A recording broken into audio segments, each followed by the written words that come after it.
In early January of 2020, strange manuscripts were found among Johann Goethe's personal belongings in Weimar, which draw a cultural bridge from the Christian West to the Shiite East. What had Goethe written and what message had he tried to convey to the world around him? Johann Caspar and Katharina Elisabeth never thought that the child would someday become the main figure of German literature.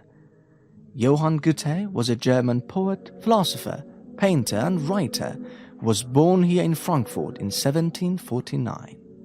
His influence spread throughout Europe so much that his works became the primary source of information about music, poetry, drama and philosophy in the century after him.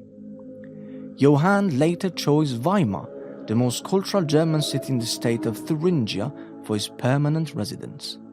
Today, that house is an important cultural foundation that has been turned into a house museum.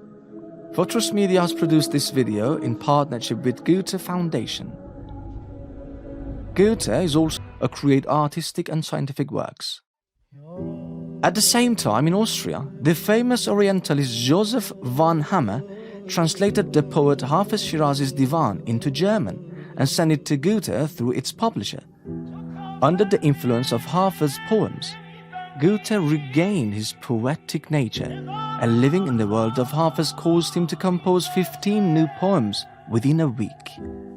He started to compose a collection of poems by the name of Eastern Western Divan. That was the result of his inspirations from the Iranian poet Khaja Shamsuddin Muhammad Shirazi, known as Hafez. This book is one of the last works of Goethe.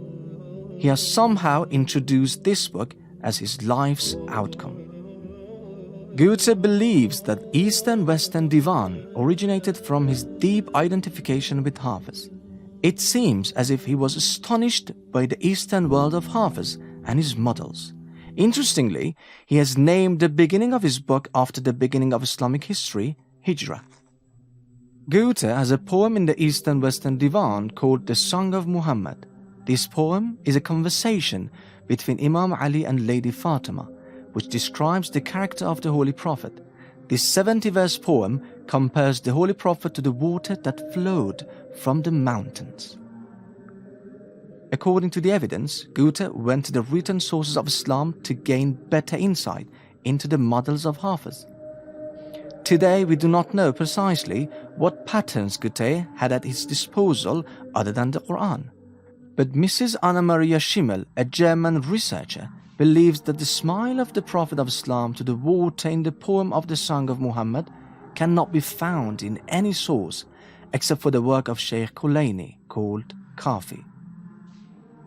In order to better understand the sources, Goethe had to learn Arabic and Persian languages and calligraphy. For him, the Arabic script is the objective crystallization of the culture of the East. Because it is correctly understood that the East is summed up in books, he tried to imitate the Arabic script from the Eastern books.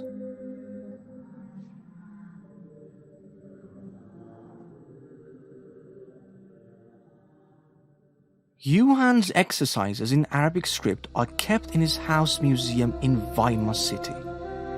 Goethe's insistence on repeating the exercise of one sentence is very surprising. A sentence that is one of the most important slogans of the Shia and a part of their daily call to prayer, Ali Waliullah.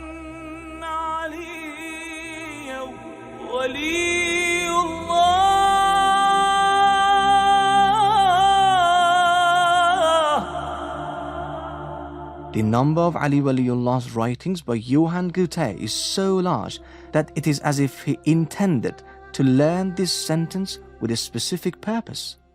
The proof of this opinion is the complete writing of Ali Waliullah on a separate sheet in a large form, which is decorated with drawings and pictures. This discovery in German history becomes more exciting when the author writes in German under the phrase Ali Waliullah for the next divan. The similarity of this page to the first page of his Eastern-Western Divan seems to indicate that he was looking to do something with the independent thought. Did he want to write a divan about this cryptic sentence?